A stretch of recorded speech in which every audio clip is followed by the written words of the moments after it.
Hi lovelies, and welcome in my kitchen. Today I would like to share a traditional German Yuletide recipe with you that has been around since way before 1329. At least that is the year the sweet bread was first mentioned in a historic document in the city of Naumburg. A German Weihnachtsstollen. A sweet, dense fruit loaf that is made several weeks before the festivities, as it has to sit for a while to develop its rich flavor. Today we are going to bake it together, all cozy and comfy by candlelight, while I tell you some fun stories about this special Christmas or Yule cake. All ingredients, measurements and a vegan variation can be found down below. We want to start by preparing all the goodies that make this fruit loaf so colorful and delicious. First, you will need some raisins and almond slivers. Then we add some sucade of lemon and orange. This is simply candied citrus peel that you can find in your local supermarket's baking section or many Middle Eastern stores or fruit shops. You could also make it yourself by cooking the peels in equal parts sugar and water until they look somewhat jelly-like. In its original form, the Stollen was a plain bread, just consisting of flour, water and yeast. The time before Christmas was a time to fast, so the use of any luxury items or products like milk and butter was strictly forbidden. Until 1491, when a sweet-toothed German duke wrote a plea to the Pope asking to allow the use of butter for this particular Christmas loaf. The document got approved and is known as the Butterbrief, German for butter letter. And from then on, the loaf transformed into something closer to what is eaten today. With trading relations to the east, expensive spices, sugar and candied fruit became available too, and was used in a fancy variations of the Yule loaf, reserved for the king and other members of the aristocracy.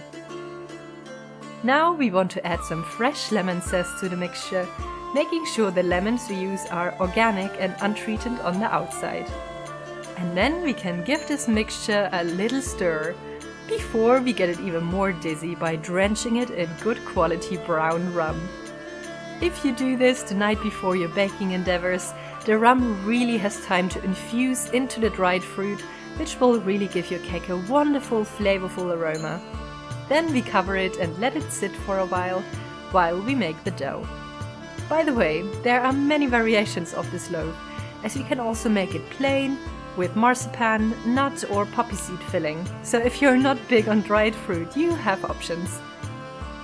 We start by making a yeast sponge, by adding flour into a big bowl and pour in some of the sugar and the active dry yeast.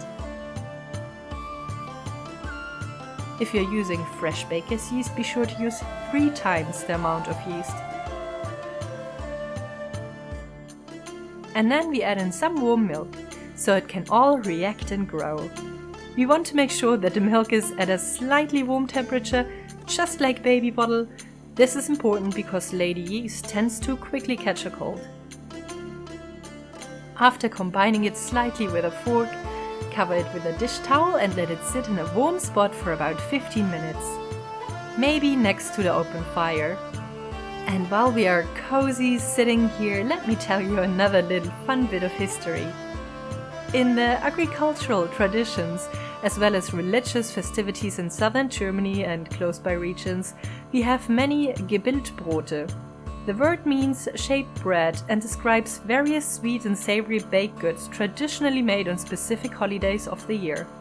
For example, the Easter lamb, the Krampus, Bucke, the Johannismandel, or the braided bread for Samhain or All Saints' Day, to name just a few. The shapes do symbolize the meaning of the holiday or season on the wheel of the year. The original savory Stollen bread is said to be baked since pagan times, resembling the shape of a boar and representing the wish for fertility and health. In Christian times, it transformed due to new ingredients being available into its sweet variation, thickly coated in white powdered sugar. So nowadays, people bake it for Christmas, with the shape and color of the bread to resemble a swaddled baby Jesus. Now that the yeast has risen, we can continue with the making of the dough by adding the rest of the sugar, the vanilla sugar or extract and the salt. And thanks to some gluttonous medieval German aristocrat, we can now also add an insane amount of butter that will give this fruit loaf oh so much flavor and rich density. And these are all the ingredients we need. Now we can combine them with a fork or straight out knead them with our hands. If you have been following along for a longer time, you will know that I always prefer to use my hands over kitchen appliances. However, with this particular sweetbread, I do recommend you to do the same, as the warmth from your hands will really help to give the dough exactly the right consistency. Also, if it is cold where you live, that butter will be a great moisturizer for your hands. Once the dough is not sticky anymore, we flour dust the working surface and place the dough on there.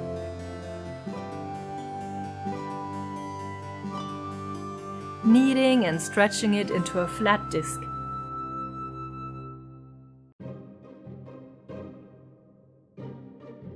This is to add the tipsy dried fruit. We want to avoid kneading those too long as they otherwise smush and our fruit loaf will look way less appetizing.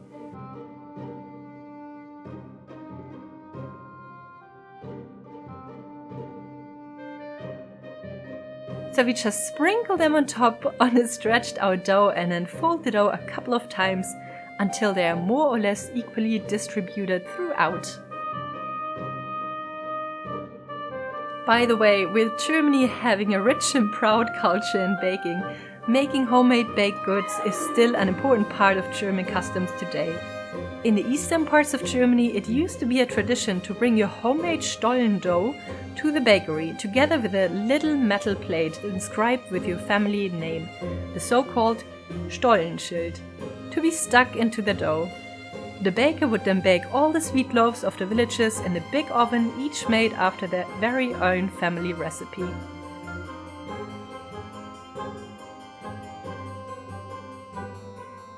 In order to reach the perfect consistency, the Stollen has to be baked at a very high temperature. So I would advise to place some aluminium foil underneath your baking sheet and also to cover the top of the loaf with it after it starts browning. Now we shape it into a little log, making sure it is quite high, as it will spread quite a bit while baking. My personal little tip is to take a chopstick or wooden spoon and poke all the raisins that are peeking out on top into the dough. The reason for this is that this way they won't burn, because if they do, they will taste a bit bitter.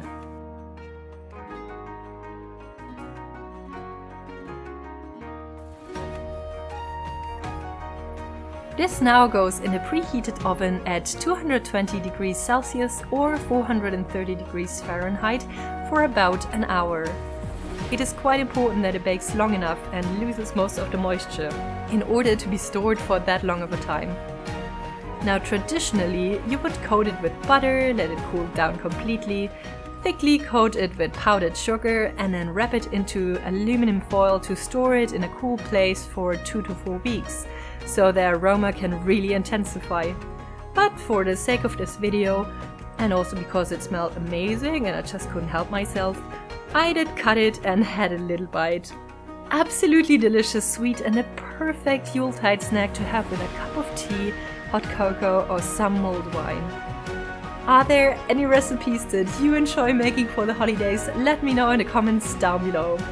I hope you enjoyed this little excursion into medieval German cuisine, and next time I have a relaxing video prepared for you that captures these in-between days of fall and winter and might inspire you with some cottage witch ideas for witching on rainy days. I wish you a peaceful day. See you soon!